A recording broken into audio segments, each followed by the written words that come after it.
Okay, well, welcome everyone to tonight's session about being a charity trustee.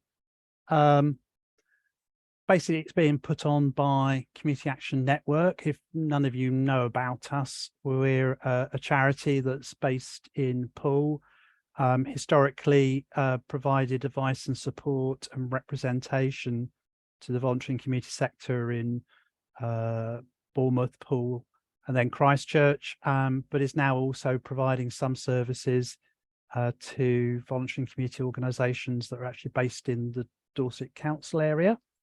And Becky here is the worker who provides that service to Dorset-based groups, whereas I'm Steve Place and I do a similar role to those groups that are based in Bournemouth, Christchurch and Poole. And we're here to basically empower the voluntary sector, to enable volunteering and connecting communities.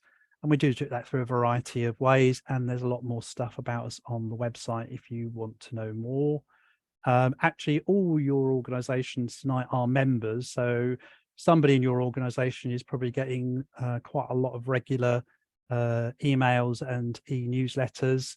And if you want to get those yourself, you just need to talk to whoever is in the named contact at your organisation and say, can I get the newsletters, or ask them to just share them around. It'll tend to be probably either someone like your chief executive, your chief member of staff, or it could be somebody who services your board or whatever. But just ask the person who's your sort of main contact at your charity organisation about CAN membership to find out more. But as I said, you can look at our website and find out a lot more.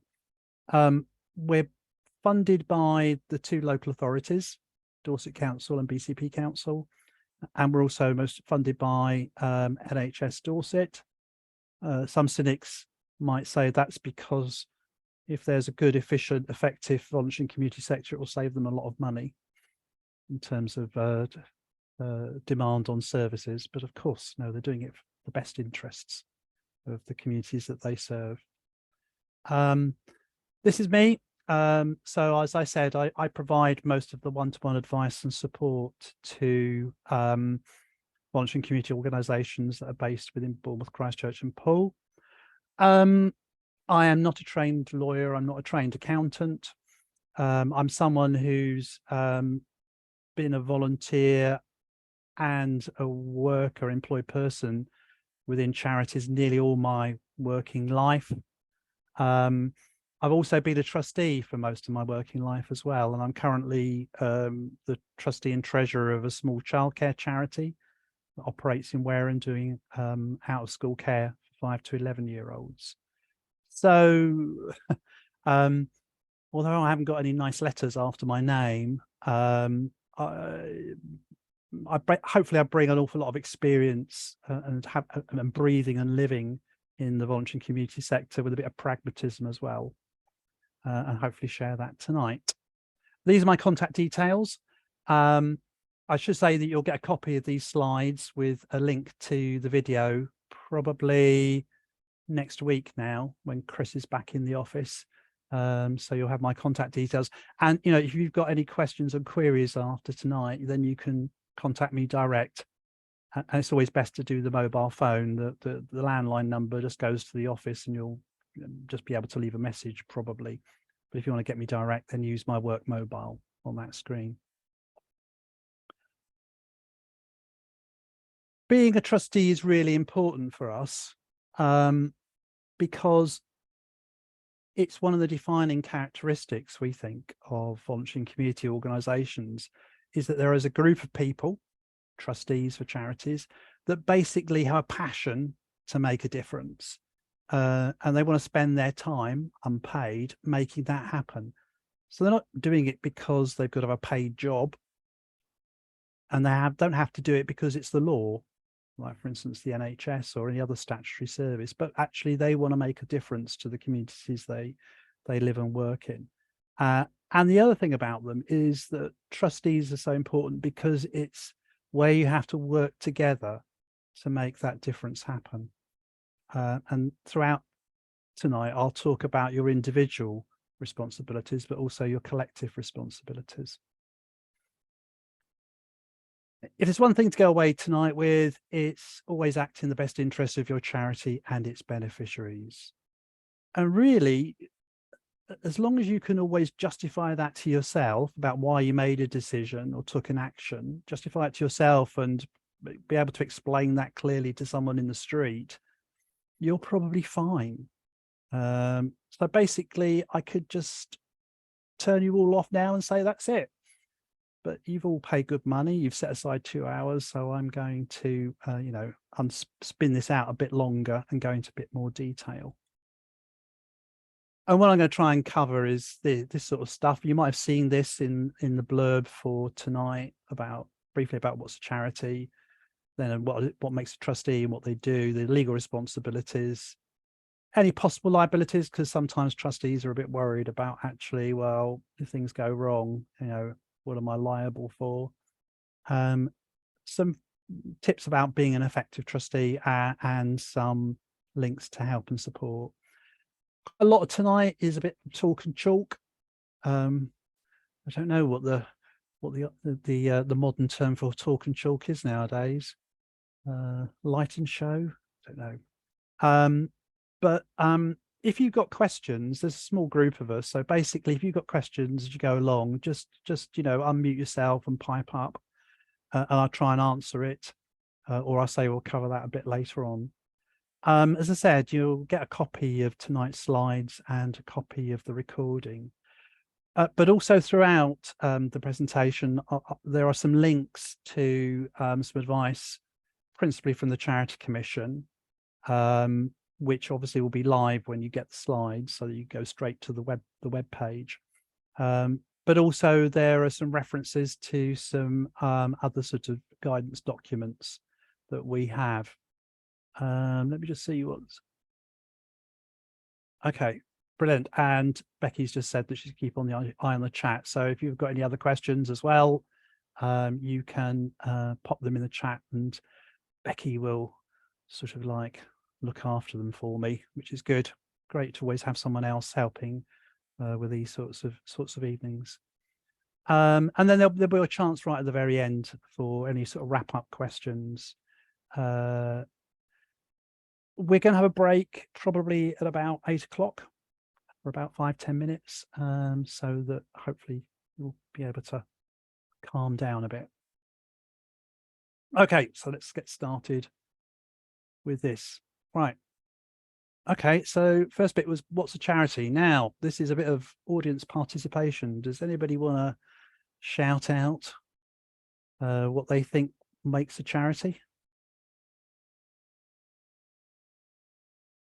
Other than Becky. Don't be shy. Come on.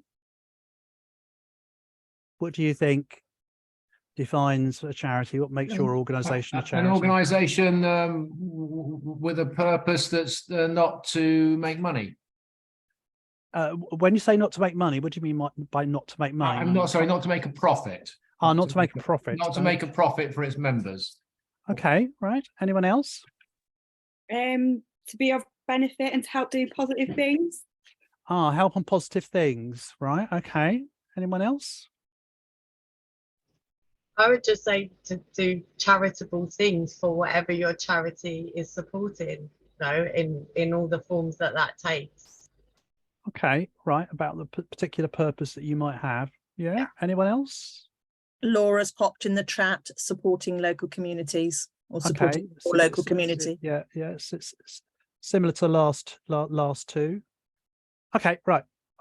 I'll put you out. Some of those are right. Some of those are not quite right. So for when you say, for instance, about not making a profit, I guess you're true. This might seem to be playing along with language, but what we mean by that is that charities can make a surplus. It's about what they do with that. And usually what happens is they plow it back into the organization rather than distribute that profit. Like private sector companies will distribute some of their profit as a dividend to their shareholders. Well, charities don't do that. If they do make a surplus at the end of the year, it all goes back into the charity.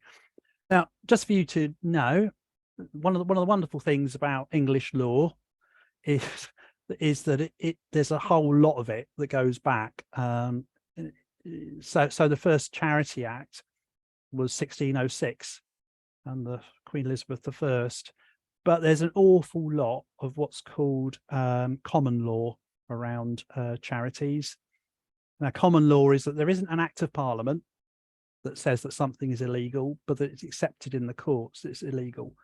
So, for instance, you will not find an act of parliament that says that murder is illegal, but it's been accepted, since the Middle Ages that murder is illegal, and that's called common law. So there's loads and loads of stuff about what a charity is and what a charity isn't. But these are the most basic things. One that's established exclusively for charitable purposes, which is what some of you were saying about. So it's about not being set up to make money, but is actually trying to meet some sort of need in the community or in the environment, some sort of stuff that's seen to be an urgent need, something that's got to be done about something that's not quite right. And different charities have different purposes, like some will be more environmental, some might be more around people, some might be around disabilities, some might be about transport, or like us about actually supporting frontline voluntary and community organizations. But the other thing is that not everything that is good or of benefit to the community is necessarily charitable. So there are some organizations, some very well-known organizations that you might think are charities, but they're not, because they aren't seen as being exclusively charitable. So for instance, do you know why Friends of the Earth is not a charity or can't be a charity? Does anybody want to think about why that might not be?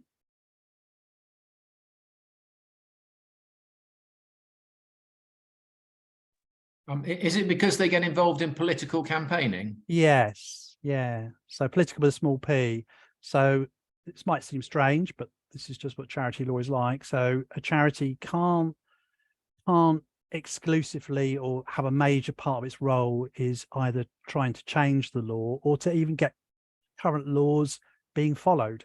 Seems a bit bizarre, but actually, most of the time Friends of the Earth is trying to actually get, companies and communities to follow particular laws around, like pollution, a hot topic at the moment, but also maybe is trying to actually get the laws tightened up.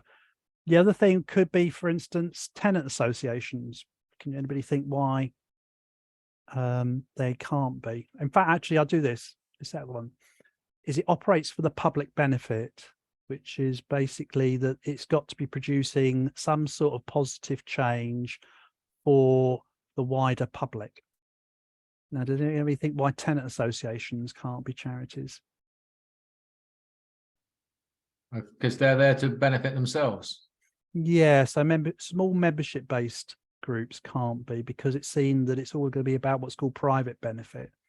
Now, there's a bit of a judgment call here. So, a tenants or residents association covering, a small estate or a street or just even a block couldn't be a charity. But actually, if it covered like a couple of thousand people, that actually could be charitable. So Waterside Weymouth Community Forum fits into that category, because you're set out to benefit a particular part of Weymouth, and it's large enough that that's seen that will be public benefit. Now, we'll come back to these two statements throughout this evening, because you as trustees have always got to keep an eye on these two things. One, that you are creating public benefit, and two, that your organization is working exclusively towards charitable purposes. Okay. And the next thing is that it's under the jurisdiction of the laws of England and Wales, just so that you know that charity law is different in Scotland and Northern Ireland. I don't think any of your organisations have got aspiration. I suppose Acts Fast could, might have an aspiration to be wider than England and Wales. But if you did, then you'd have to be aware of Scottish laws and Northern Ireland laws. And I think what you were saying, charities exist to make a difference, and that's to create public benefit. And I've got a link there to Charity Commission. It's not a bad sort of explanation about what makes a charity a charity. None of you said because of it having a charity number. That's not what makes a charity. There are plenty of charities that do not have charity numbers. So, for instance, all the academy and free schools are charities in law, but they don't have a charity number. And there are plenty of very, very small charities that do not have to register with the Charity Commission to get their magic number, which I think has always been a bit of a pain. In Scotland, all charities, however small, have to register with the Scottish regulator, but not in England. So some of you might have heard this sort of thing about £5,000, and that's only for registration. So you can be a charity, but if your income is less than £5,000 or you haven't got £5,000 in the bank, then you can't register with the Charity Commission. So it's just really to manage their workload, really. But it sometimes gives the impression that, to be a charity, you've got to have a charity number. And so we have a policing force for the charity sector, which is the Charity Commission for England and Wales, to give it its full title, but we just recall it the Charity Commission. And you as trustees ought to be aware of them in the background. So they are a statutory agency of central government, and they must be sent certain information, regular information each year. And charities must cooperate. So if they ask questions of charities, then they are legally obliged to do so. And if trustees don't, then they can be held in contempt of court. They obviously have some ways of disciplining charities. They can issue official warnings, which is they can tell charities to stop doing something or to do something else. They have the power to disqualify people from being a trustee or a senior employee for up to 15 years. Very, very occasionally, but for very, very major sort of misdemeanors or crimes, they could actually banish them for life. But I've only ever seen those a couple of times. They can carry out statutory inquiries, which is what you don't want to happen, because statutory inquiries become very public. So I get alerts from the Charity Commission about so-and-so charity is now having a statutory inquiry, tells you what the Charity Commission, why it's carrying it out and what it's going to be looking at. And then once they've finished their inquiry, they publish a public report, what they find and what they've done about it. So usually, an official warning is sort of private, and really it's sort of precursor when they become aware of something happening in a charity. They try and actually tell the charity what to do to get back on the right track. But if they don't, or carry on doing something else, then they'll convert to a statutory inquiry. So there will be somebody in your charity who will be the main contact with the Charity Commission. So they will get regular information from them, like a newsletter, any other sort of highlights. But actually, if for instance, you're behind with your reporting, that person will actually get emails reminding them that you are late, you are late, you are late. So you probably ought to find out who that person is and to make sure that they're telling the Board of Trustees about any correspondence that's happening. What's tending to happen now, some of you who've become, or probably I think all of you might be new trustees, is that the Charity Commission now does hold, or just tries to hold, personal emails of trustees, so that actually if the single contact they have doesn't respond repeatedly to their emails, then they will tend to send emails directly to trustees. Okay, but I would just for your information, try and find out who that is and make sure that they're regularly reporting back to the board of your trustee meetings about any correspondence that you've had from the Charity Commission. And so the Charity Commission is not, it's not a very proactive regulator, but it's a bit more active than a lot of them. They only usually get involved with charities if they receive a complaint. And most complaints happen usually because there's some sort of internal dispute, to be honest. You know, that actually somebody's they've fallen out and they're looking for ways maybe to twist the knife in the charity, so they make a complaint to the Charity Commission. And if the Charity Commission feels that actually it's something where there will be a harm to those who are benefiting from the charity, so the people that the charity is helping or supporting, or there's going to be a loss of charity assets, misuse of them, some money's been stolen, being misused, then they would tend to get involved. Just because you've fallen out over a decision, they probably say that's for you to sort out amongst yourselves. So they'll get involved in that way. So they probably do about 600, 700 sort of not investigations, but they get involved in giving some advice or official warnings to about 700 charities each year. And I won't ask you this, but there are more charities than people think. There are about 167,000 registered charities in England and Wales. But actually, nearly 50% of those are very small. They've got an annual income of less than 10,000. I thought I'd put this slide up to say I think it's good that there is a regulator, because there is an enormous amount of public trust in charities, and that needs to be defended. And the Charity Commission is very good at actually getting rid of the bad apples in the barrel. And every year they do this trust in charities, and the latest one has just come out. And they ask the public, you know, a representative sample of the public about their views on charities.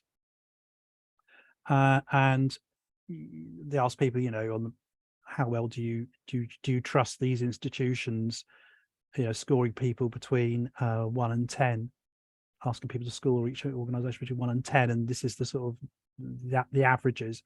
Doctors very often come top of the list, and then charities have usually bob around in the sort of 2 or 3.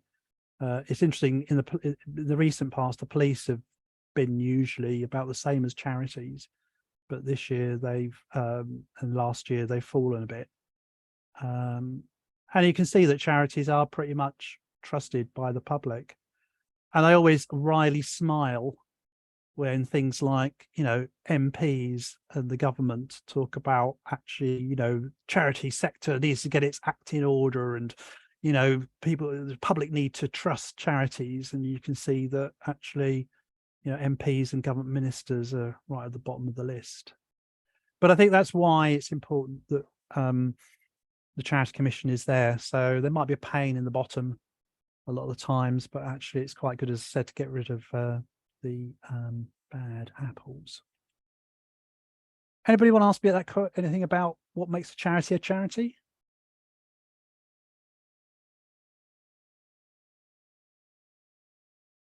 Nope.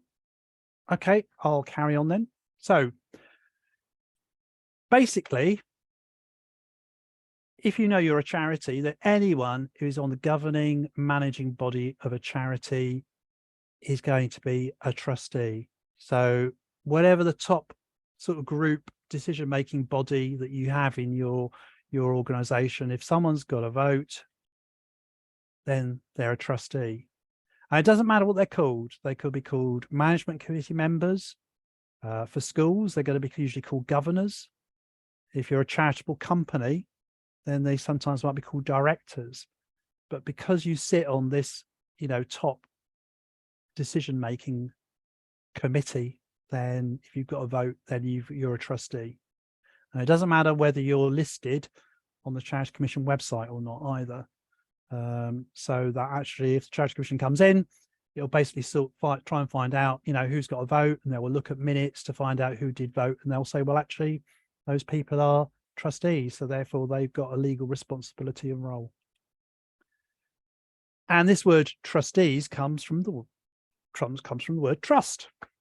and it's all about trust law.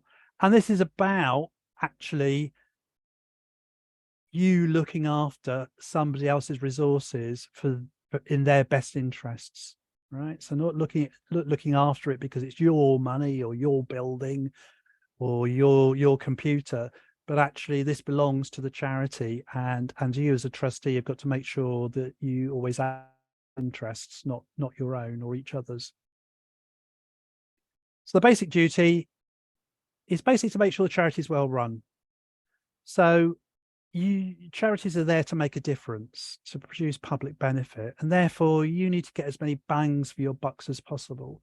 So you need to make sure it's as efficient and as effective as it can be, so that actually you use the resources you've got to create as much public benefit. There shouldn't be any wastage, and you should be looking for new ways to make new public benefit.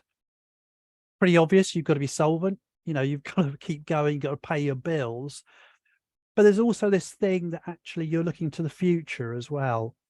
You don't want to close down very suddenly and maybe cause problems for the people that you're providing a service to, not leaving them in the lurch. And importantly, it's about working towards its charitable purpose. And I'm going to explain a bit more about this later on. But your charitable purpose is one of the defining things, as somebody earlier said. It's about, you know, whatever your organization is set up to achieve, and that's the charitable purpose. So I'll talk about that a bit later on. Downside is the buck stops with you.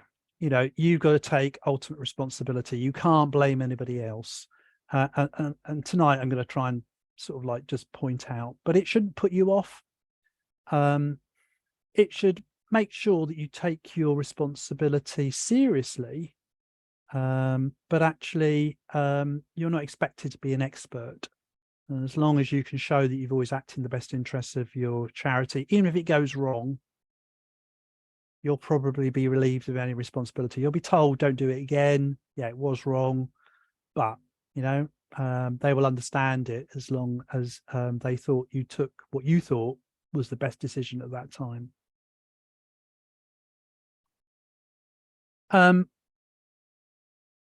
If you're a new trustee, hopefully your charity asked you to have a look at the Essential Trustee, What You Need to Know, CC3.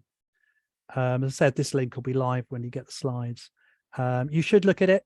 The Charity Commission expects all trustees to have had a look at it, read of it, and maybe ask questions of somebody else in their organisation if they don't understand anything. It's an okay read. Don't be put off when you look at it on screen, or if you download a PDF, it's something like 40 pages long. But actually there's a huge, it's all like double spacing, large amounts of white text, and actually it's not too techy. So it's an okay read. But actually the other thing is that the Charity Commission used to send this trustee welcome pack, which was a bit of a good summary. It's still on their website, but I just don't feel that they are sending it out anymore, but it's quite good to look at as well. And when you go to the CC3 webpage, there, as well as the full document, there are a couple of summaries, including this sort of infographic here on the right-hand side about these 6 duties. And I'm going to sort of bang my way through these a bit, as it's quite a good structure about being a charity trustee. So the first one is ensure your charity is carrying out its purposes for the public benefit. So it's knowing what you can and can't do within its purposes. So this is the charitable purposes. So for every charity, there will be its charitable purposes. Now, if you look at your constitutions or your articles of association, there will be something very near the beginning called the objects clause, and that's the charitable purposes. And when you go on the Charity Commission website and look at your own charity, it will also have a bit of text about what the charity's objects are. And this is somebody here tonight, hopefully. Does anybody recognize that as being their charitable objects?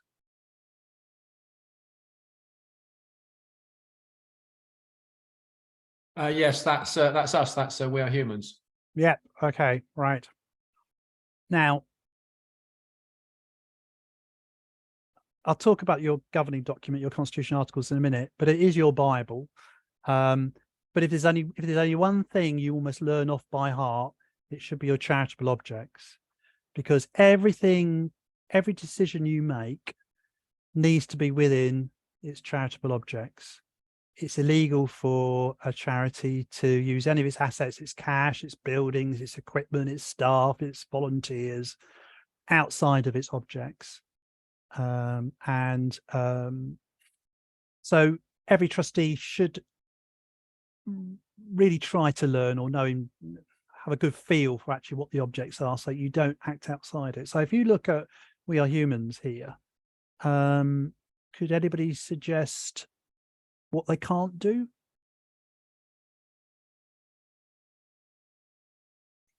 Okay, so who must they help?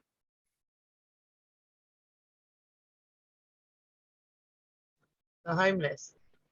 People who live in Dorset. Okay, yeah, homeless, and there was some other one there. What else is a very last phrase? People who live in Dorset.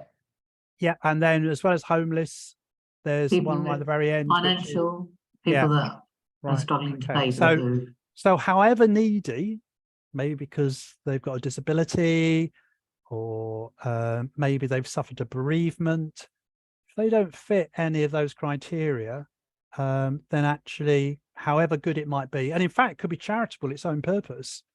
There are plenty of charities out there that help bereaved people or people with disabilities, but it'll be wrong for We Are Humans to use their resources to help those people. Now, going back to Dorset, actually, if you read that, can you see this slide? It doesn't actually say that. It doesn't say you have to live in Dorset, does it? It says you can live in the surrounding areas as well. Yeah. So you know, because sometimes not all charities put a geographical area on it, you know, but if you've got a geographical area, can't remember, does Waterside actually have Yeah, we do. an area of benefit? It Yeah. does. Yeah, that's quite common for like community centres, community associations. So you might even have a map to show. Yeah, and we therefore- do. yeah, okay, there you go. So you know, that's very clear cut. Whereas I remember this with Paul, we put Dorset and surrounding areas, although you want to concentrate on Dorset, if there was somebody in need who just happened to be across the border in Hampshire, then you wouldn't want to stop them benefiting, but your real focus is locally, and in fact more locally than Dorset. At the moment it's BCP, isn't it, Paul? Yeah, that's right. Yeah, but we just didn't want to limit ourselves, particularly going forward. So we put exactly. that. But yeah, at the moment we are BCP, and even then we're mainly Bournemouth and Poole. Yeah. Now, what I would say is, if you do, you know, if charities grow and change over time, and if you find your objects aren't really suitable, then what you should do is change them. Don't say, oh no, we won't worry about the objects, we'll do it anyway because it's, you know, this is a real need that needs to be fulfilled. You need to change it. Now, you have to get Charity Commission permission to do so. You can't just do it off your own bat. You just have to justify it to the Charity Commission. If it's just tweaking, that'll be fine. If it's a slight extension but it's still linked to when the charity was picked up, they'll probably accept it. But if it's something really big and fundamental, they may turn that down. But if you ever get to that point, come and talk to us about the process of changing your objects. And then really, you as trustees, some of you are going to be really involved probably day to day, but some of you are going to be more hands off. But you need to feel as trustees, you know, you should be able to explain to somebody who asks you, you know, what does the Parks Foundation do, that you should actually be able to say how it's fulfilling its purposes and benefiting the public. And what I would say at this point, it's not just what it does day to day, not the activity, but actually the difference that it's making. A lot of charities, not just trustees, but, you know, people working in charities or volunteering in charities is very good at explaining, you know, what they do day to day, but sometimes don't have like a very simple couple of sentences that describe the difference that's being made. Okay, and that's linked to it as well. Okay. So the next one is complying with your charity's governing document. I already said, you know, it's your Bible.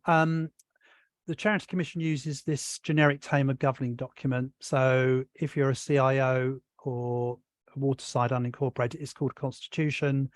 If you're a charitable company like the Parks Foundation and Pavilion Dance, it's your Articles of Association. So all trustees ought to have easy access to it. Charity Commission several years ago did a survey, found that 10% of trustees don't have it. I actually quite often come across trustees in local small charities who never seen it.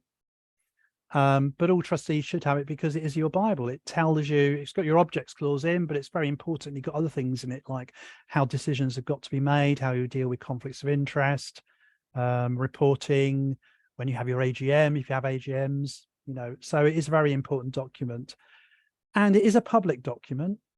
So, you know, nowadays, most charities have their own website. So why not plonk it on there? You know, rather than, for instance, sending it to all your trustees as an email and then, you know, 2 months later, they can't find the email. Whereas if it's somewhere on your organization's website, it's always going to be there.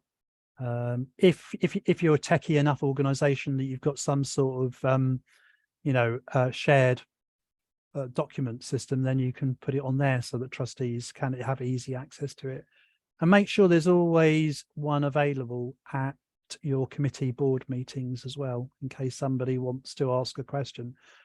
Like any organization, you know, after a couple of years, you think you know how you've got to do things, but when you go back and check the document, you find actually it's very different. And the other thing is that, you know, it should be a living document. So every couple of years, you should review it to see whether it's fit for purpose and then go through the process of changing. Most of it you can change yourselves. You don't have to talk to the Charity Commission, but there are a couple of clauses where you need to get their prior approval. Charities have to send in, depending on what they are and their size, they have to do an annual return, but they might also have to send in their annual accounts and any changes to the charity's registration details. Now, you as trustees are collectively responsible for making sure that happens, but you probably delegate it to somebody. It might be to a trustee, like somebody having a secretarial role, or if you've got staff, it's probably going to be delegated to a member of staff to do. But you should get reports from them to say it's being done. And some of these things have got time limits on them. So doing your annual returns and filing accounts has to be done within 10 months of year end.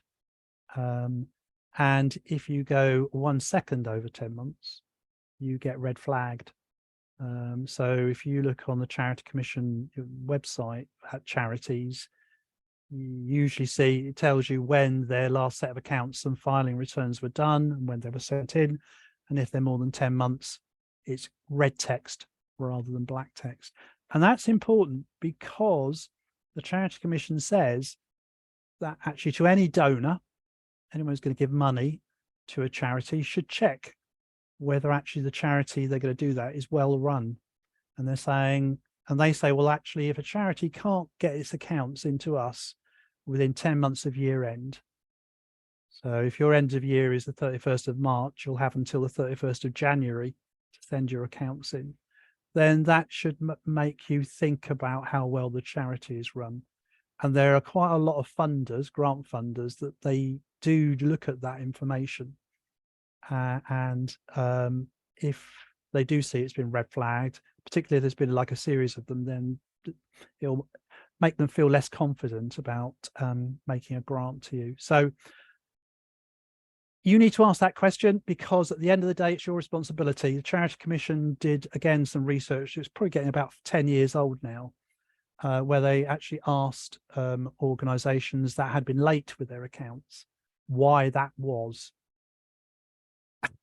and they got some of those sort of like ones you just couldn't believe, you know, literally there was somebody, you know, my dog ate the accounts. Other ones were that the back of the car flew open and I lost all the paperwork out the back of the car. Others seemed a bit more reasonable, i.e. our accountant got them done late, or even one, our treasurer died. But actually the Charity Commission did not accept any of those excuses. They said it's a collective responsibility of the trustees, so they need to make sure all the filing is done on time, and that they should have backup plans in case of anything going wrong. So you should ask that question about actually making sure that all this stuff's being done, and probably get reports back to you to say, yeah, you know, a board meeting, a committee meeting, yeah, I filed the accounts on the so-and-so, so-and-so. And you can always check online on the Charity Commission website. And as well as charity law, you've got to be aware of other laws that apply to your charity. Anybody want to give me some examples of other laws that are going to apply to the work of their charity besides charity law? GDPR. Sorry, what's that? GDPR. Yeah, In terms of data protection. Yeah, all the data protection stuff for most of you, nearly all of you. Safeguarding and children. Yeah, okay, if you Waiting for that one, Victoria. Yeah. So if you're working with under 18s or adults at risk, then safeguarding. Anyone that could be another one that could be probably a big headache? Some of you.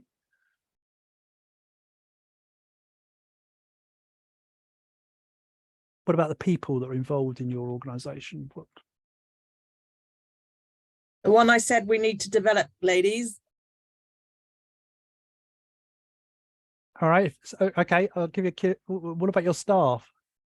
What laws have you got to be aware of if you've got paid staff? Employment law. Yes, employment law. Also tax law, HMRC stuff. And also, well, actually for all of you, health and safety, but if you've got more than 5, then health and safety comes a bit more. You've got to do a bit more paperwork documentation. So there are loads of others. But as I said, it's accepted you're not an expert. And sometimes it's very often you're a critical friend that actually maybe you should be asking questions. You know, what are there other laws we need to know about? Who can we find out? Come to us. We're always a good first point of call to find out actually what laws and rules you need to follow. And we give you advice on quite a lot of it. And probably you'll only need to talk to an expert if it's going to be particularly complicated. But actually you need to just ask those questions. You know, what laws have we got to be aware of, and what have we got to have in place to make sure we're complying? But come to us if you're unsure. You know, you might have some trustees around the table that basically might have some knowledge and expertise in this. But actually, as I'm saying, you know, the Charity Commission and the courts and whatever recognize that, you know, charity trustees are volunteers. They won't be experts in charity law, but they might not be experts in employing people or, you know, health and safety or data protection or safeguarding. But they expect you to take reasonable steps to find out. Yeah, not just to bury your head in the sand. Right, the next one is act in your charity's best interests. So charity trustees are going to be asked to make decisions all the time. Charity law says you need to make balanced, informed decisions. So that means getting the information that you need to actually, you know, if there are options, pros and cons, making sure that you get given the information you need to make a balanced decision. And actually asking questions and challenging stuff. Now, some of you, some charities, particularly when they get large, you know, get a chief exec and actually they get stuff put in front of them by staff and they take it as read that that's all okay. You know, you as trustees do need to be critical friends of questioning and saying, well, why have you said that? Why do you think that? Can't we try looking at this? Now, as long as they give you a reasoned argument back, that's fine. But you need to basically not just accept everything that's been put in front of you. And I would say this is in particular for financial stuff. Most of us don't like thinking about or trying to get our head around numbers on financial stuff. So you need to probably talk to whoever's providing you with reports that they're done in a way that makes sense to you. Like I would never say, do not just get a list of all the payments off the bank statements. For quite often that happens for small organizations. They need to be summaries, but they need to be summaries that make sense. So, you know, a very detailed spreadsheet that, you know, most of us wouldn't know how to interpret is not going to be good. And like there should always be some narrative with it. So not just a set of figures. Whoever's doing the report needs to be able to point out to the other trustees what's going well, and you need to make a decision about it, like spending more money. What's not going well, how are we going to maybe save some money, and any long-term projections there might be. So there needs to be a bit of writing that explains it to everyone about what these figures mean, rather than leaving you to try and decipher it. And the other important thing about charity law is about accepting majority decisions. So it is a collective responsibility. So if a meeting's been properly called, it's quorate, and a decision has been made by majority, I know most of us want to do it by consensus, but if you've ever gone to a vote and there's been a majority decision, then everyone is expected to follow it, not to try and undermine it or work against it. And, you know, I'm sure all of you have come across these meetings where people, I want it minuted that I voted against this. Well, actually, if that person stays as being a charity trustee and then it later on proves that actually it was maybe an illegal decision, that person is just going to be held as responsible and liable. So if decision has been made that you think is fundamentally wrong or illegal, you really need to resign from the charity, and you might even want to think about whistleblowing, like for instance to the Charity Commission. So there's an important concept that actually you need to accept majority decisions. And the other thing is about dealing with conflicts of interest. There will be something in your governing document that talks about conflicts of interest and how to manage them, you know, but they're inevitable.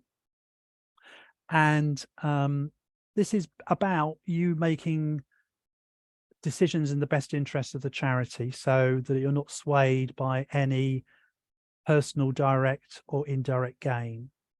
And it's not just about you as a trustee. Most modern constitutions will have a definition of what's called connected person. So if there's a benefit to you personally, that's clear, but it also will cover a benefit to your spouse or partner,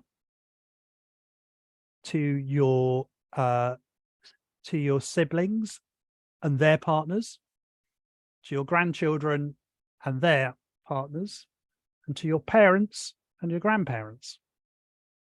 So for instance, if any of them is going to get applies for a job with the charity, then they're a connected person, and you'll have to deal with the conflict of interest that there might be. And it's also about conflict of loyalty.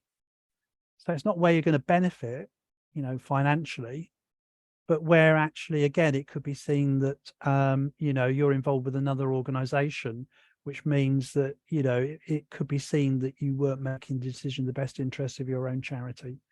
And appearance is just as important as the reality. Okay, I always say it's the tabloid test. If the Echo got hold of a story about why you as a board of trustees made a decision, and they say, oh, well, of course they did that because that person was that person's best, you know, best friend, or, you know, were in business together or something like that, or that they were actually also a trustee of a partner charity, and that's why they've chosen to buy a service from them, for instance. So there's an awful lot about that. H5 that we'll send you, these H1s you'll get sent with a copy of the slides, tries to unpick that a bit. So it's about managing them. And what's expected is that, you know, your minutes, which are an important record of your meetings, would clearly show who had the conflict of interest, why it was a conflict, and how you managed it. And in most cases, the easiest way of managing it is that it shows that the person left that meeting for that agenda item. The minutes then, will summarize the discussion that was had by those remaining, what the decision was, and then the minutes will show that X came back into the room, and that's mostly fine.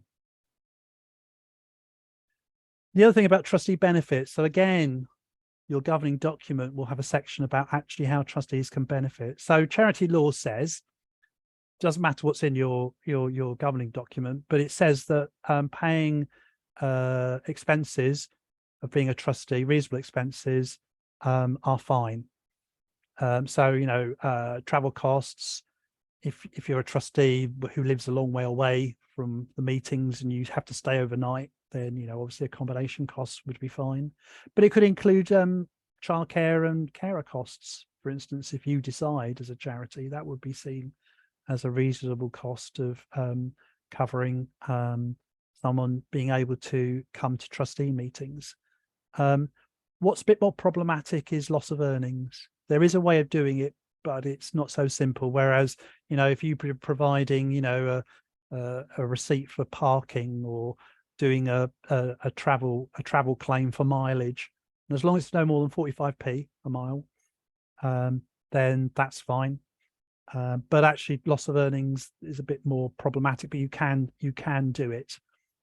But again, you have to be look to see what your governing document says. Some really, really old ones say that trustees can't get anything at all from the charity. The old Victorian values of being a trustee of the good and the great, but you need to check out what it says. But it's not about preserving the charity for its own sake. The charity is there to make a difference. It's not to, make sure it's there forever and a day. Basically, if its job's done, or actually there are better charities around doing it, maybe you should merge or close or whatever. Always a difficult decision, but the Charity Commission does put it out there. And not serving your own personal interests. Right, next one is managing your charity's resources responsibly. This is about managing risks, protecting assets and people. And this is really covered by, the first one's really about you having policies and procedures in place. So it depends how big a charity you are and how complicated you are. Like the risks for some charities are pretty small and minimal. For others, they could be quite, they could be life or death type stuff, for instance. It's about looking after your assets, particularly your reputation. The Charity Commission says that the charity's reputation is really important to it. I said that trust element earlier on, because most of you are going to rely on people giving you things, whether it's money or whether it's their time as volunteers. And if you start to get a bad reputation, they just won't bother. So that's why it's really important.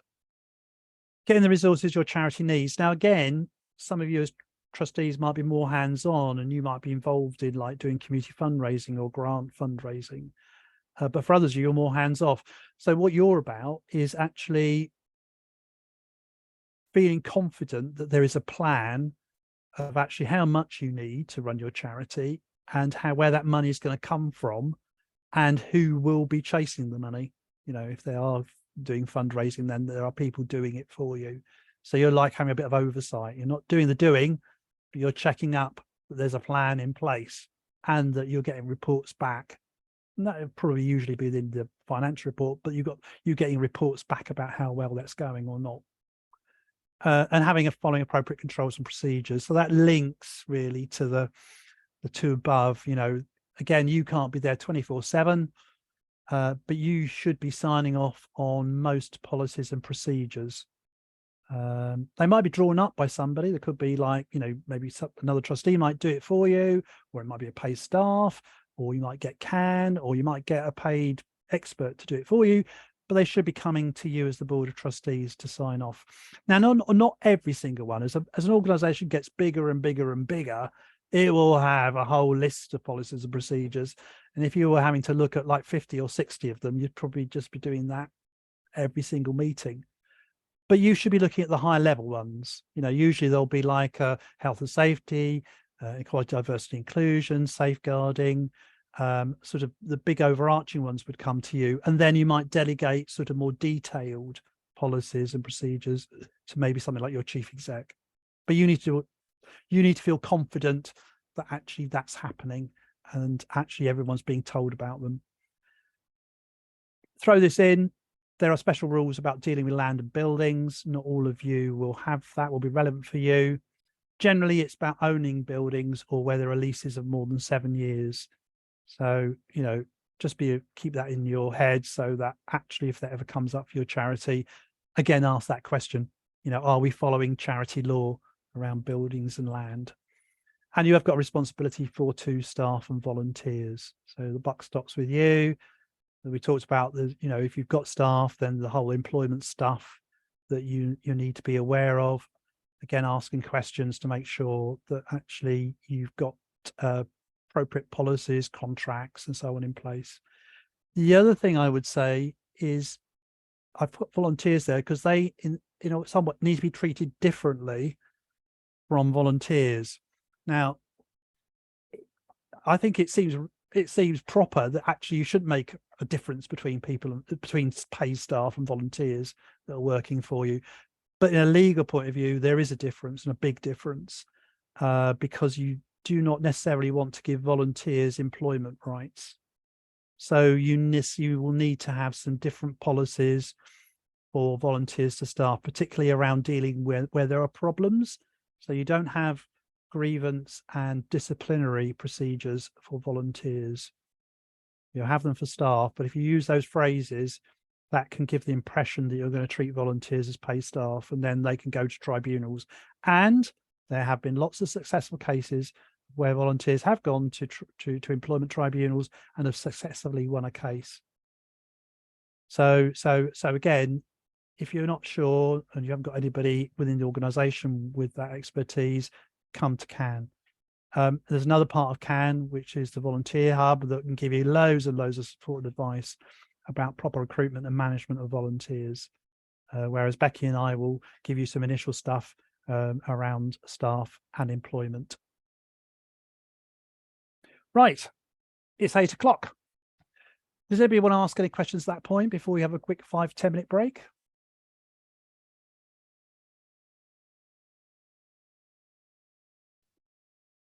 I've got one question. Yeah.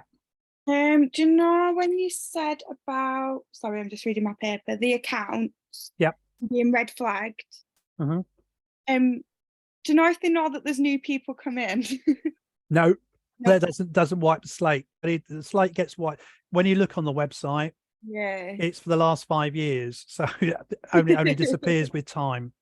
No, so sorry. it's like a credit score, isn't it? If you've got that, but basically, as I said, if you've got a funder or donor who might be worried, then obviously that could be a good saying, we understand that, but we're a new broom, we're getting new policies and procedures in place so it doesn't happen again. But you can't do anything about the red flagging by the commission. Sorry, unfortunately. Okay. Right. Okay. Come back at 10 past. Is that all right for everyone?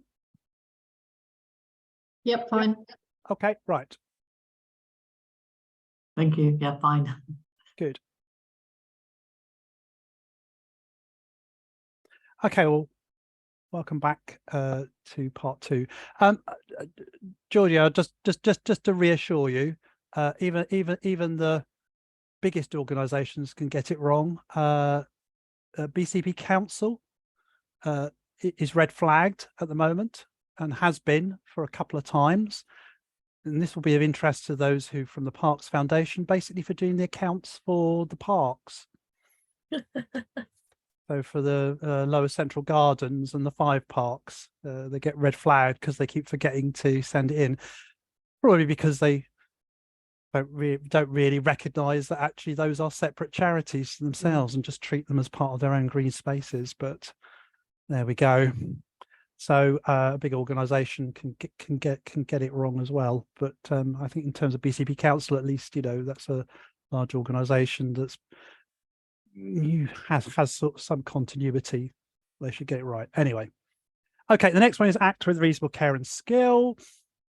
So it's using your skills and experience. So as I said, you know, Charity Commission and charity law and the courts recognise that, you know, you're all volunteers, that you're doing this, juggling it with the rest of your life, and therefore don't expect you to bring any extra skills and experience with you. So it would be what you would generally use for looking after your own affairs, unless actually you promote yourself as a particular profession, and that tends to be accountant and solicitor. And then actually, in the same way that the public would say, you know, you had a lawyer on your board of trustees and they didn't pipe up and say this was illegal. Well, that's not very good, is it? The same way the courts would say that they would expect that person to have used their professional expertise in those situations.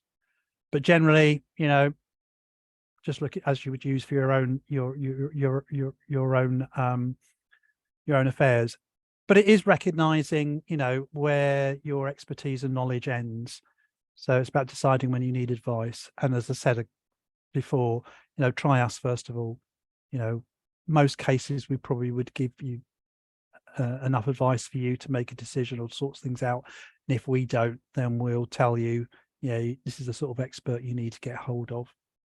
And there are some around that will do stuff for pro bono.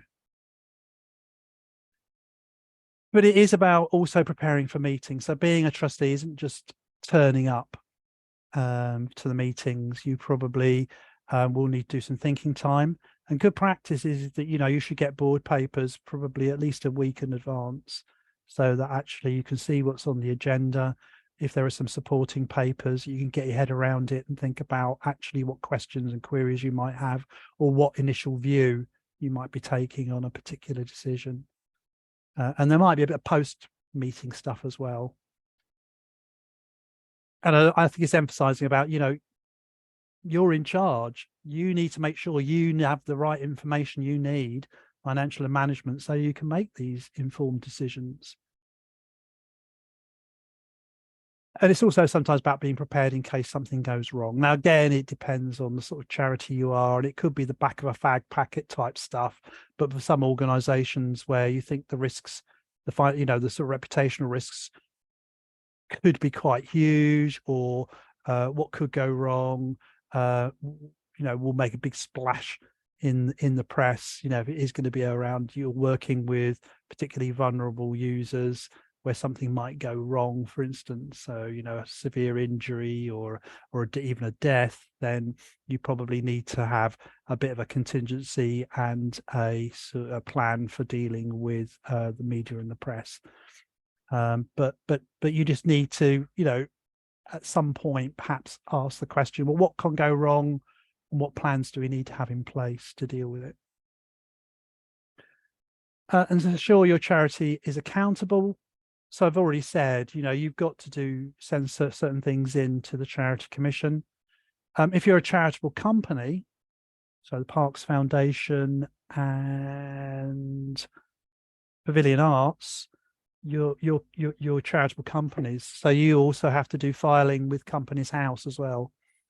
Don't get red flagged as such with Companies House, but you get fines and they go up quite quickly. And again, as soon as something's 1 second over the deadline, and what's a bit of a pain is the deadline for Companies House is 9 months of year end, as opposed to 10 months for the Charity Commission. And when I said earlier about this bit of research that the Charity Commission did about why people hadn't sent in accounts, the curious thing they found was that quite a lot of charitable companies that hadn't filed their accounts with the Charity Commission had done it with Companies House, so they didn't get fined as opposed to just red flagged. Being able to show your charity complies with the law and is effective. So this is about, you know, that you've got the right sorts of policies and procedures in place, that you've got reports, annual reports that talk about, you know, what you do, how well you've done it, and how you've asked some questions. Some of you will have a wider membership, and you might have to have AGMs. So you're going to have some sort of accountability to those members. Not all of you, but some of you will have to need to do that. But actually, even if they're not voting members, there might be other stakeholders that got an interest in the charity, funders, the communities that you serve, that you might want to show that actually you're reacting to their needs and the way they want things provided and so on. And you know, for larger organizations, obviously staff and volunteers are going to be do the day-to-day doing, but at the end of the day, they're accountable to the board. And quite often that might be through the chief executive, you know, so you've delegated day-to-day management of staff and volunteers to the chief exec, and in a larger organization, they might delegate that to other managers and so on.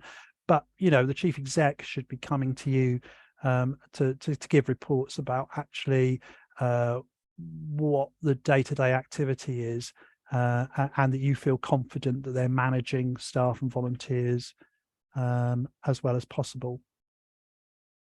Now, it seems to be like there's a huge amount of things you've got to do as a charity trustee, but I think you should welcome that accountability as an opportunity, not a burden. It's what makes us different from the private sector and even from the public sector in some ways, is that you know, we've got to be seen to be always working in the best interests of the public and of trying to make a positive change, positive benefit.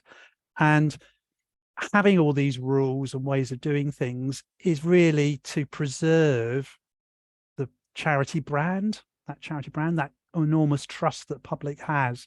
So actually, these become a good way of actually sorting out the bad apples amongst other charities, but even maybe within your own charity, so that actually you can say to people who aren't perhaps behaving in that way, actually, this is a legal responsibility and duty.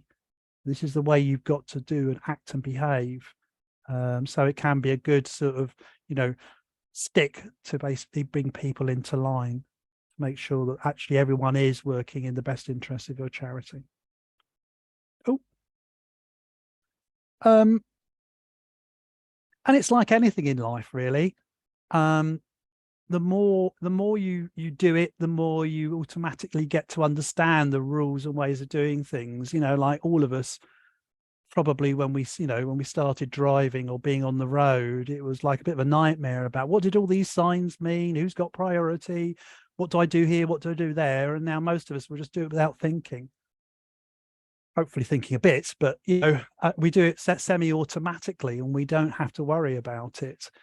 But also sometimes we do get it wrong. You know, we make these assumptions, we know what these signs mean. But it is a bit like driving, being a charity trustee, is that, you know, the more you live and breathe it, the more you automatically get to understand what the rules and right ways and good practice ways of doing it. So don't get worried that you don't know it all now, but the more you think about it, the more you do it, the more it will become second nature, just like driving. Okay. Anybody want to ask anything about those roles and responsibilities before I move on to risks and other things?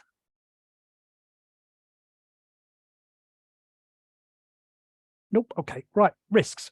You know, quite often people ask us, oh dear, I don't know if I want to be a trustee because I'll be worried about actually what my responsibilities and liability will be. Well, you're pleased that nearly in all cases, financial liability will be met by the charity. And this is a quote from that CC3, the Essential Trustee. So it recognises that you're volunteers and that you can make honest mistakes. You're not expected to be perfect, but to do best to comply with their duties.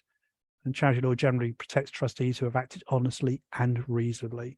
So if you do get things wrong, as long as you can show you acted honestly and reasonably at the time with the information you have, you'll be told, okay, yeah, well, it was perhaps not the right decision to make. Don't do it again. You know, as opposed to there being anything that'll come down hard on you. And it's very, very rare that trustees may face personal liabilities. And it's usually because they've done something that they've been told is wrong. So, for instance, you know, acting outside the objects. And if, for instance, they've had a bit of advice from CAN to say, well, actually, you're going to be working with this group of people, you know, for instance, are Ukrainian refugees, but actually you're set up to support disabled adults. If they were disabled Ukrainian refugees, they would be fine. But if you start supporting people just because they're Ukrainian refugees, that'll be outside the objects, however great their need might be. And then you spend money on it, the Charity Commission might expect the trustees to contribute that money back, right? For instance, very, very rare that it happens because they'll have to show that you knowingly made that decision. This is what I've got here. So minimizing the risk, know what's being done in your name. So many things are delegated. So your chief exec will be told off to do something. Your chair might be told to go off and do something and say something at meetings, but actually they're doing it in your name, and you need to perhaps rein them in if it's not being done in the way or said in the way that you intended. As I said, you can't be around 24/7, so having clear policies and procedures that everyone can follow, and you've at least feel that everyone knows where those are or been sent them. Then if they decide, for instance, to steal £10,000 out of your bank account, but they found ways around your fraud, you know, your money policies, that's fine. You know, you won't be held responsible. But if you sign blank checks, if any of us actually still have checks, but if you sign blank checks, then actually you'll be held responsible, because that's a absolute no-no from the Charity Commission point of view. As I said, you've always act honestly and reasonably within your governing document, seek professional advice when needed. You're fine. You won't be held individually or collectively responsible.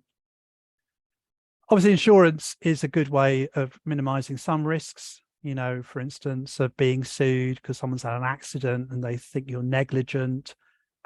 Maybe if your organization is giving some sort of professional advice, for instance, if stuff gets stolen or damaged by fire and stuff like that, then insurance is a way of covering that risk. And to be honest, the Charity Commission does expect charity trustees to think about the insurance they have, and that there is adequate insurance to cover the main risks of the charity, which are all going to be slightly different for each organization, but actually they expect the trustees to have had a report about the insurance cover that they have on a regular basis, not maybe every year, couple of years, perhaps, not every meeting. The other way of minimizing individual risk is incorporation. I won't go into a lot about this because all of you, except the Waterside, are incorporated charities. So that means that the charity has a separate legal identity from the trustees. So some of you are companies, some of you are CIOs. So that's incorporation. So that actually anything that the charity owns is in the name of the charity, and actually the charity can be sued. Whereas if you're unincorporated, like Waterside currently is, then actually it will be the trustees, the individual trustees, that would be named. But I know you're thinking about changing to a CIO. But actually, I'll send you these fact sheets because they'll tell you really what the advantages of being a CIO and a charitable company are. And again, the basic principle, always act in the best interest of your charity and its beneficiaries. Really, you can see that that's all same. And I said, if you act knowingly, not in the best interest of the charity or illegally, you will be liable. And this is where the Charity Commission is very good. Like earlier this year, a charity trustee defrauded its charity by 100 grand, basically was jailed for 4 years, and has to pay the money back at some point. You're right. Very recently, there was a There was a charity that had only a single trustee that was to work with disabled children. It was about £130,000 was spent on improvements to the bungalow of this charity trustee. And the charity trustee bought 2 antique barometers, which he tried to claim was actually an investment for the charity. The improvements to his bungalow, he couldn't come up with justifications. So the Charity Commission have basically, threatening to take him to court. Basically, he's given the money back and they've sold the barometers. And he's been banned as a trustee and senior employee of a charity for the next 10 years. And his name's public because it was an inquiry. So his name is, besides that, if anybody was to Google his name, it will come now as that he's a banned charity trustee.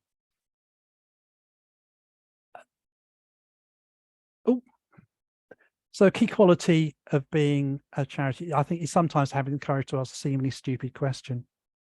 Those of us with a sort of, white Anglo-Saxon Protestant background, quite often don't want to seem to be being stupid or ask a question.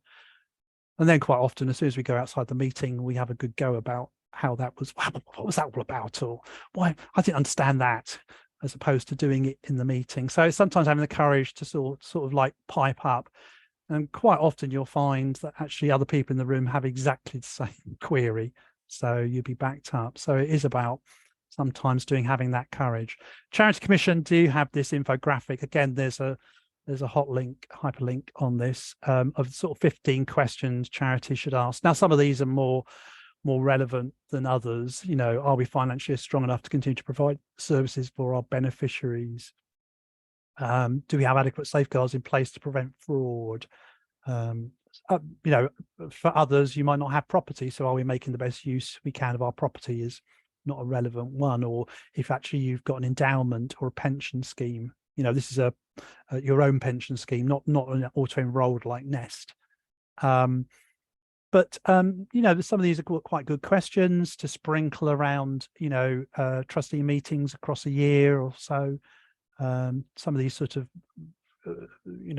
questions that are asking how well you are running your charity.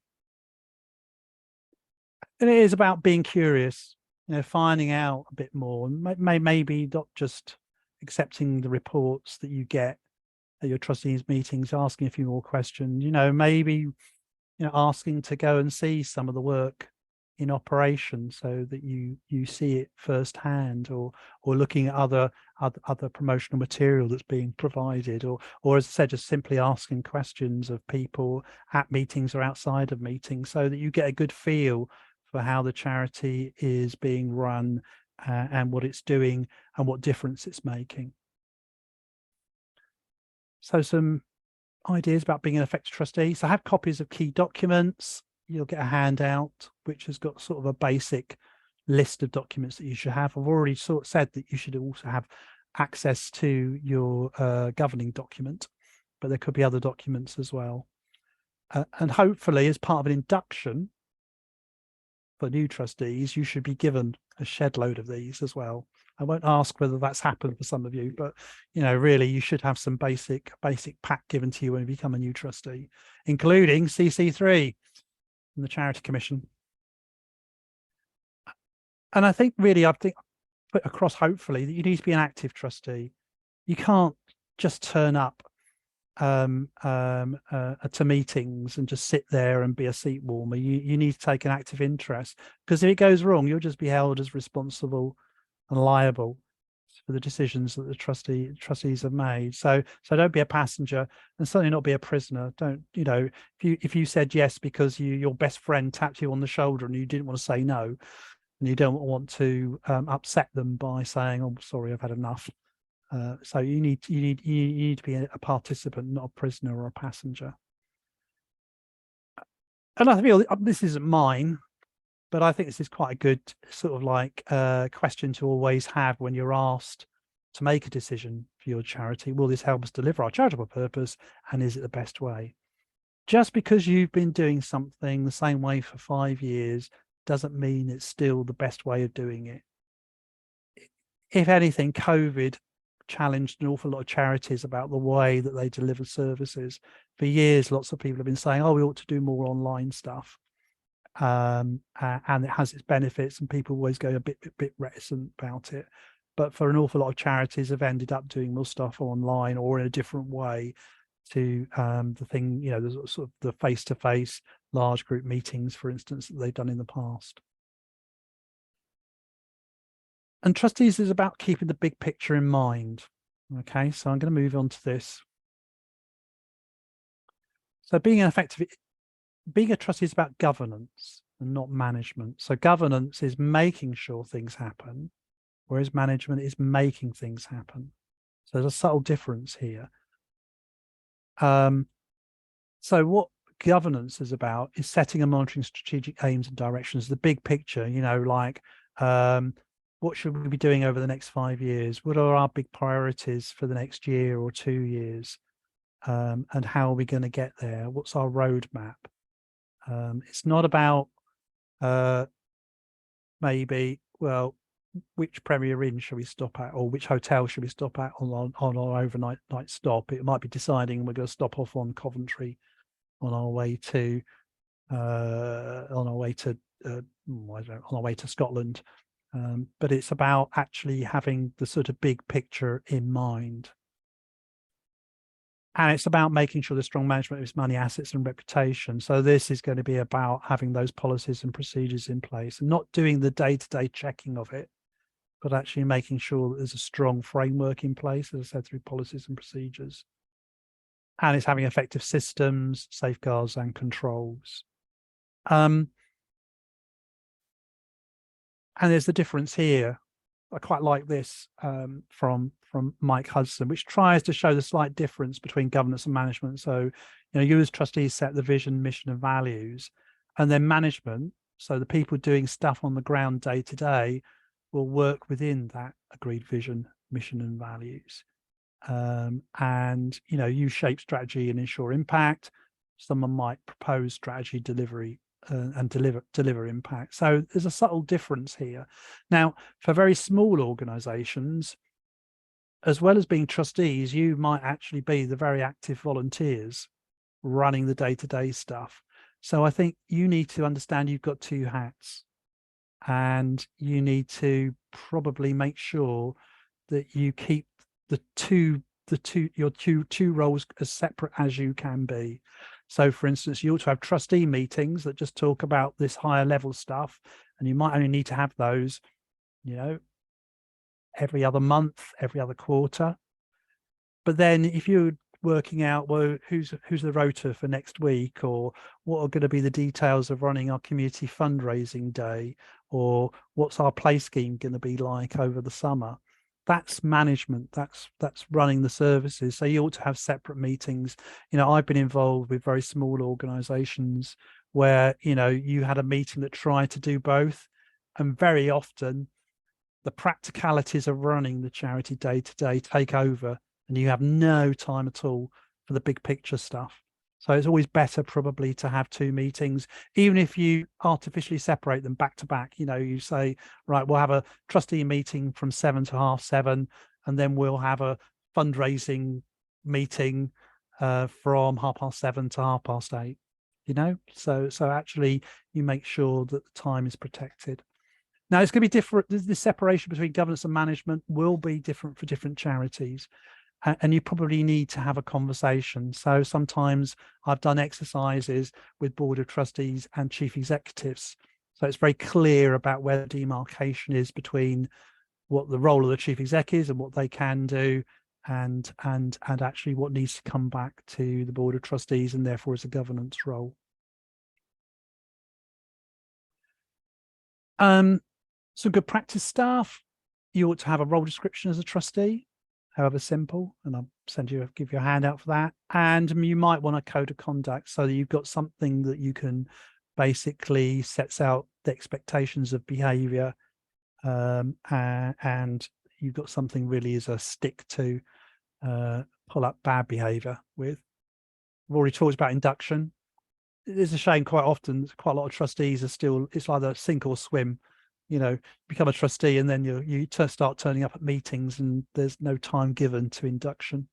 CAN, for its has an induction policy with its trustees where, you know, actually there are, when people become trustees, they're given a buddy, so another trustee that they can, for the first 6 months, that maybe they can talk to one-to-one to get a bit of background. They get meetings with the chair and the chief exec and other senior members of staff.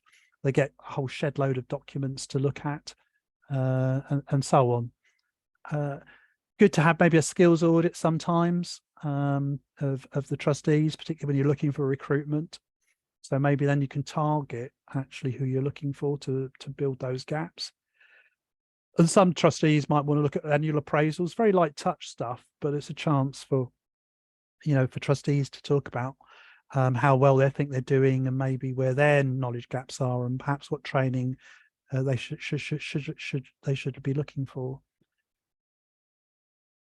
Having some sort of annual away day, doesn't have to be a day, it could just be a 2-hour meeting, but it's something where maybe you haven't got, you know, important decisions to make. It's a bit more of a sort of belly button contemplation, really. You might want to look at your constitution, you might want to look at your objects, you might want to look at your aims and priorities for the next coming year or whatever. So it's a bit of protected time where you haven't got important vital stuff that's got to be decided before the next meeting. And there are some things you can use. There's governance tools. So basically there's sort of standards about what tells you whether you're a good charity or not. It's a very simple one, which was Hallmarks of Effective Charity, which is buried on the Charity Commission website. But we'll send it to you, plus the hyperlink of where it is. There's the Good Governance Code. Now, this has been around for a while. It's been set up by the sector itself, other charities, some of the national infrastructure organisations have brought it together. And the Charity Commission actually expects charities to follow it or explain why not. It's quite detailed and complicated, but we've got some, have a look at it if you want to. But we've got some other explanations for it and we can help you look at it if you want to. Then what's quite interesting is NCVO, which is one of the national infrastructure that represents charities and supports charities, have the charity ethical principles, and that's quite interesting about ways of behaviour. The other thing you might want to use is the governance app, which is something from the Directorate of Social Change, which again is another well-known provider of advice and training to charities, and they have this free app where you each trustee fills in an online questionnaire, and it's based on the governance code, and then it produces a report for you about actually maybe strengths and weaknesses, and then you can have a discussion about what you can do about how to improve your performance. And then there are sort of particular quality standards and schemes. Trusted Charity Essentials is a free tool from the Charity Commission. Again, it's sort of you fill in an online questionnaire and it squirts out a bit of a report on how well you're doing. If you want an accredited standard, then Trusted Charity, but it's going to cost you, like most accredited standards, like £2,000 to £2,500 to basically pay for an auditor to come out and look at you. But it might be worth doing. There's also another freebie online one called Charity Excellence Model, which again has a series of questionnaires and will squirt out a report and give you suggestions about how to improve the way you run your charity.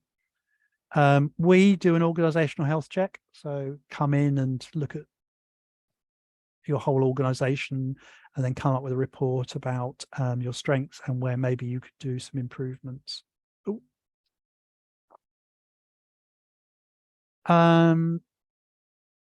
Sometimes on these sessions we get people who are looking to be trustees, and I have this slide for them about maybe what they should do before, you know, jumping in to be a trustee. But But I think it's useful for charities to think about that, because these are the questions I think any prospective trustee should be asking. So therefore, the charity should have these answers available. So I think this is just useful for you to be aware of, that you should, if you feel it's difficult to find trustees, well, these are some of the questions that prospective trustees might be looking for. So perhaps get your answers sorted out before you start asking for people to become a trustee. And certainly the suck it and see is a very good thing. I think, charities should, let people perhaps come to a couple of trustee meetings before, signing on the dotted line, just to see if it is for them. We offer one meeting for people, for prospective people to come along and see how it operates, and then both sides have a view about whether that person is going to fit in or not. Well, that's the end of me talking away. Has anybody got any questions at this point in time?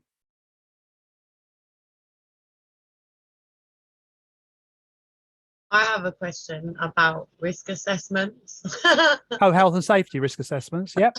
But just like risk assessments in general. Who is the best people to go to get stuff like that done, basically? Because like, we want to make sure everything's the way it should be, basically. Yeah, well, we've got certain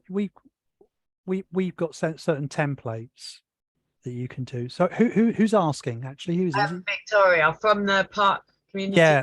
Okay. All right. Okay. Yeah. If you were in BCP, there is actually there's a paid officer, but you're not. So, but actually, yeah, we've got certain templates, and you could become.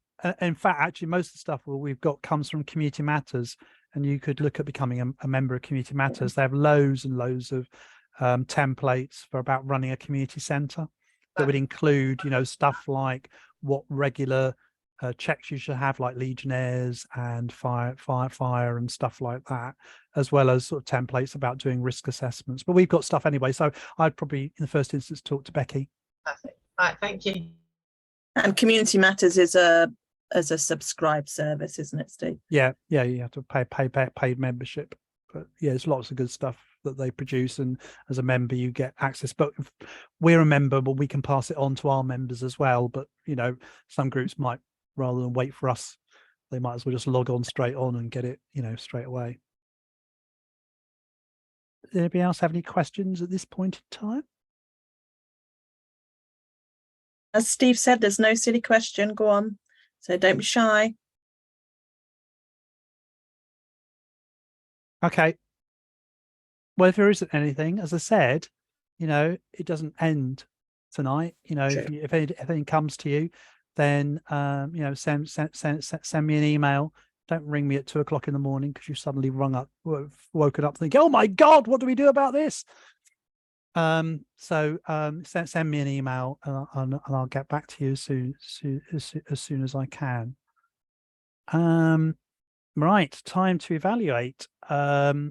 Hopefully, if I go to and just to add, Steve, for those of you that operate within the Dorset Council area, I've popped my contact details in the chat.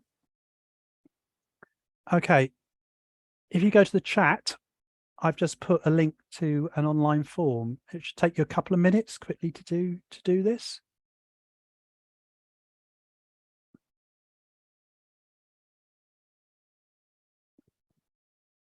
Does everybody see it in the chat box? If you can't see the chat box, then there should be a little icon that says chat, and if you click it, it will probably appear on the right hand side of your screen. And then if you click that URL, it should take you to Microsoft Forms.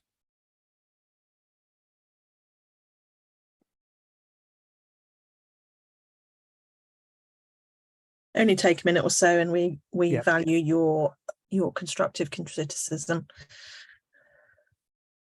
of all your high praise for Steve, of course. So thank you. No, that's a lead. That's a leading thing. You shouldn't do that. That's been recorded now, Becky.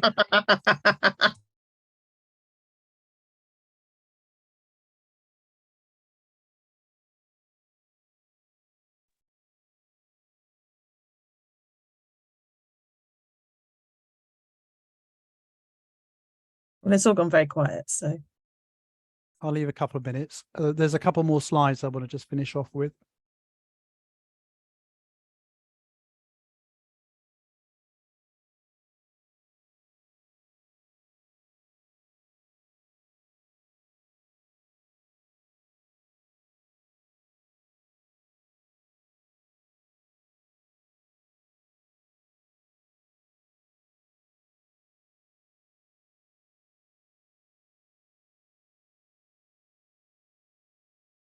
Has everyone finished? Anybody want any more time on that?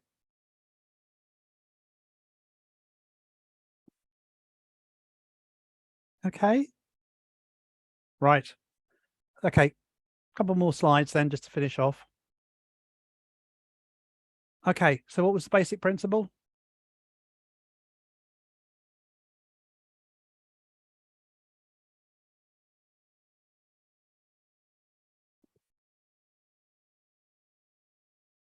Oh, is nobody brave enough to try and trot it out?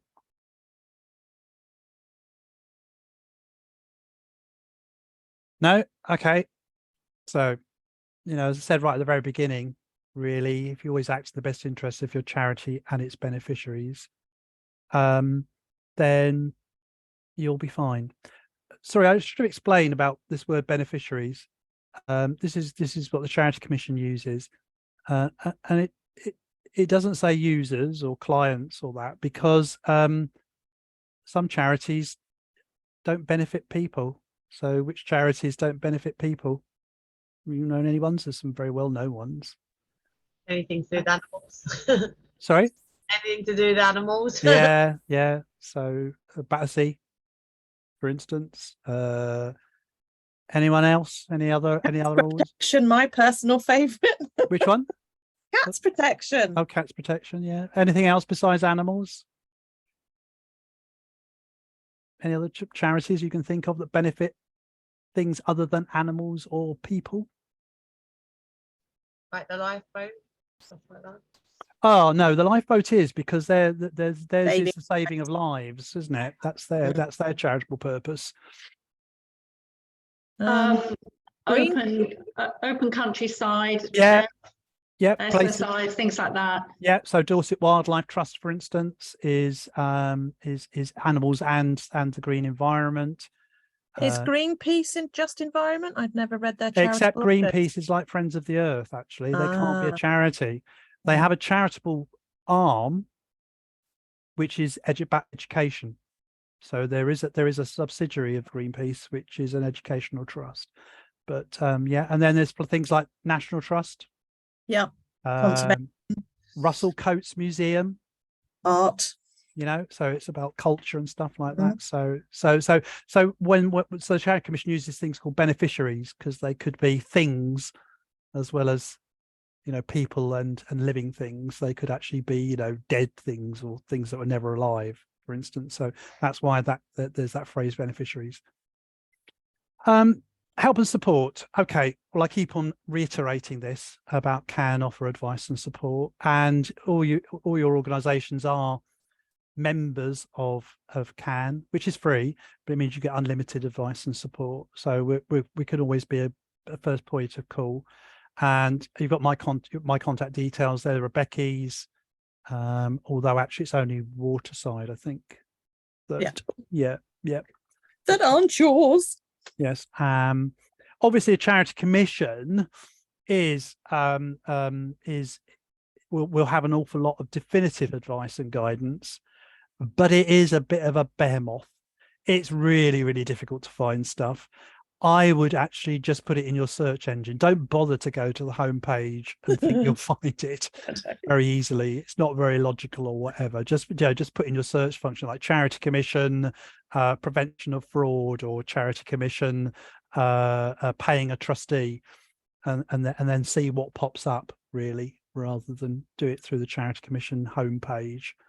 It's on the Gov. You know, you can see it's on the Gov UK website, so that probably explains an awful lot of it.